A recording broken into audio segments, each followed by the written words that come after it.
আসসালামু আলাইকুম এভরিওয়ান। আজকে আপনাদের সামনে আমি খুবই মজার একটা বিষয় শেয়ার করতে আসলাম। এই ২০২৫ সালে আমরা এমন অনেক আনপ্রেডিক্টেবল ঘটনা দেখেছি যেইগুলো হয়তোবা আমরা দীর্ঘদিন দেখি নাই বা যেইগুলো আমরা আশা করি নাই। এন্ড সেই সকল ঘটনার একটি হচ্ছে জার্মানির এগেইনস্টে পর্তুগালের জয়লাভ।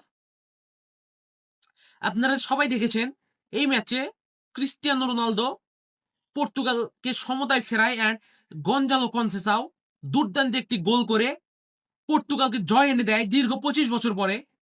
এন্ড যে ২৫ বছর আগে জার্মানির এগেনস্টে পর্তুগাল জয়লাভ করেছিল, সেই দিনের ম্যাচ জয়ের নায়ক কে ছিল জানেন? সেই দিনের ম্যাচ জয়ের নায়ক ছিল এই গঞ্জালো কনসেসাও এর বাবা সার্জিও কনসেসাও। এন্ড সে সেই দিন হ্যাট্রিক গোল করেছিল এন্ড তার হ্যাট্রিক গোলেই কিন্তু জার্মানির এগেনস্টে পর্তুগাল বড় ব্যবধানে জয় তুলে নিয়েছিল। সো তারই ছেলের হাত ধরে ২৫ বছর পরে আবারও জার্মানির এগেনস্টে জয়লাভ করে পর্তুগাল। সো বিষয়টা আসলেই খুবই মজার না?